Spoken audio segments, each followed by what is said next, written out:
On January 30th, 2026, the price of silver didn't just fall, it was pushed.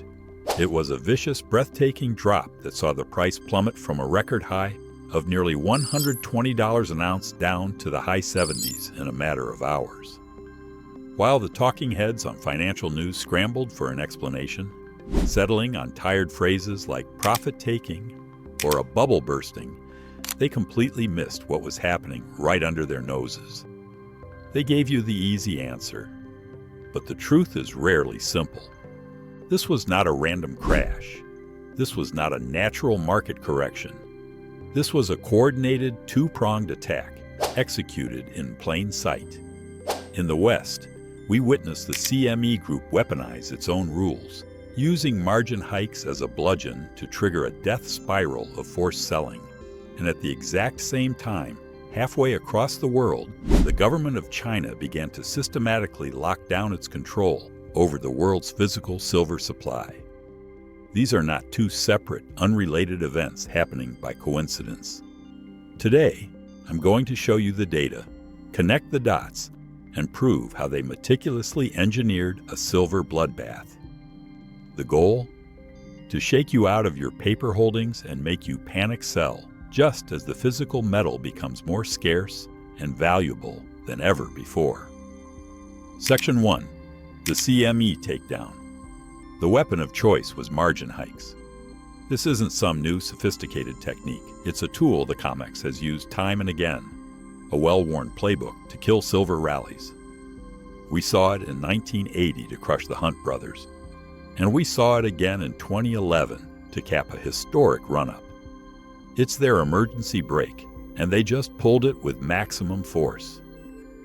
It's crucial you understand the mechanics. When you trade silver futures, you aren't buying the full value of the silver. You are putting down a small deposit, a fraction of the total value, known as your margin. When the exchange, in this case the CME Group, raises the margin requirements, every single person holding a long contract has to instantly put up more cash to maintain their position. Immediately. If you can't, your broker issues a margin call and force sells your position. Now imagine this happening to thousands of traders at once. Each forced sale pushes the price lower. These lower prices then trigger margin calls on a whole new wave of traders. This creates a self-reinforcing death spiral by design. It's not about market sentiment changing. It's about brute financial force suffocating the market. And that is exactly what they did. Starting in late December 2025 and accelerating furiously into January, the CME hit traders with hike after hike after hike.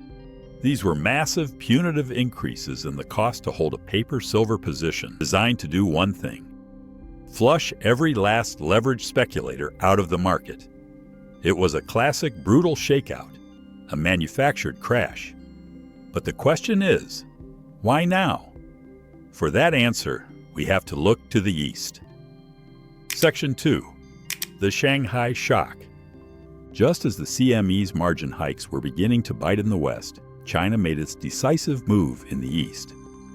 On January 1, 2026, Beijing signaled a major strategic shift, officially adding silver to their list of critical strategic materials, a classification reserved for resources vital to national security. And with that designation came a tightening of control over exports. Let's be crystal clear about what this means. China is the choke point for the world's refined silver. While countries like Mexico and Peru pull more raw ore out of the ground, China has methodically become the world's refiner. They import raw concentrate from all over the globe and process it into the high-purity silver needed by high-tech industry. They control a critical step in the global supply chain. The stated reason was to secure silver for their own rapidly expanding domestic industries. China's green energy transition, their massive build-out of solar panels, their dominance in electric vehicles, their push for 5G is consuming silver at an astonishing rate. Industrial demand is no longer a small part of the silver story. It is the story. The effect was immediate and dramatic. The price of physical silver on the Shanghai Futures Exchange began trading at a massive premium to the paper price in London and New York, at times stretching to nearly 40%. This is a flashing red signal of extreme stress in the physical market. While the paper price on your screen was being smashed down to the 70s in America, the price for real physical metal in China was screaming higher, reflecting its true scarcity. Section 3. The Coordinated Attack. Reveal. Now let's connect the two pillars. This is where the conspiracy becomes a clear-cut strategy. In the West, they use margin hikes to engineer a catastrophic collapse in the paper price of silver. This creates panic and allows the media to scream, "Bubble has popped." This provides them with the perfect cover. Simultaneously, in the East, they use state policy to lock down the physical supply. They know that global industry, from Apple to Tesla to the entire defense sector, has an insatiable and inelastic demand for real metal. They need it, no matter the price. Do you see the pattern now? It's a pincer movement.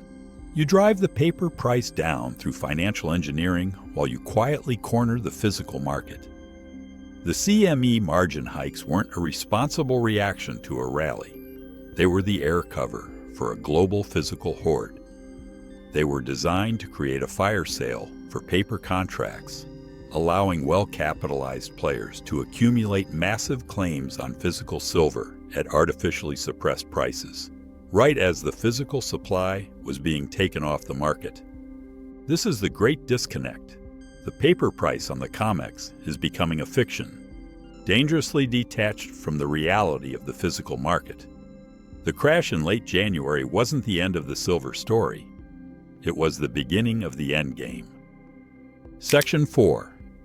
The players and the motive. So who benefits? The answer is twofold. First, the large bullion banks and financial institutions. They have balance sheets deep enough to weather the margin hikes. They thrive on the volatility, using the chaos to buy up cheap paper contracts from liquidated speculators.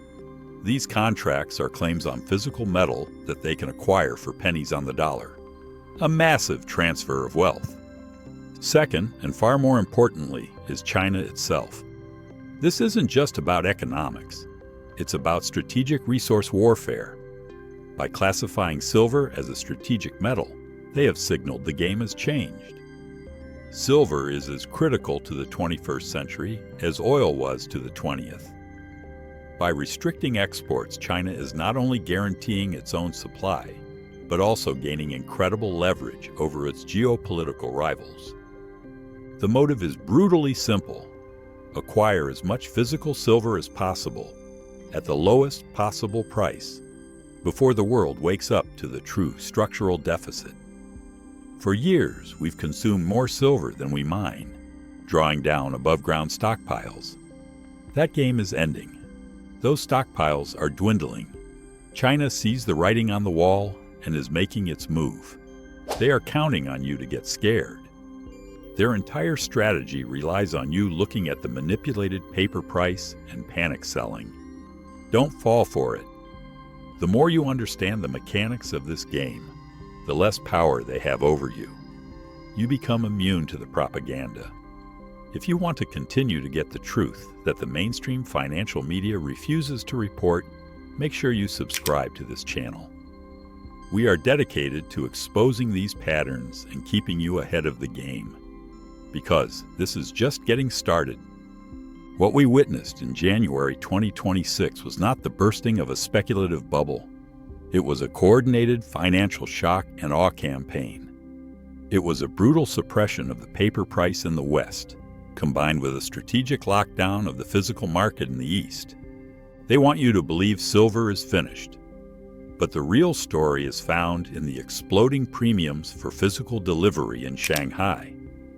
The gap between the paper price and the physical price is no longer a crack. It's a chasm, and it's growing wider by the day. We are witnessing the beginning of a great repricing, a moment where the physical reality of scarcity will finally overwhelm and destroy the fictional paper price. The recent bloodbath wasn't the end. It was just another battle in a much larger war. Is this a natural market cycle, or is it a setup for the biggest supply shock in modern history? Let me know what you think in the comments below.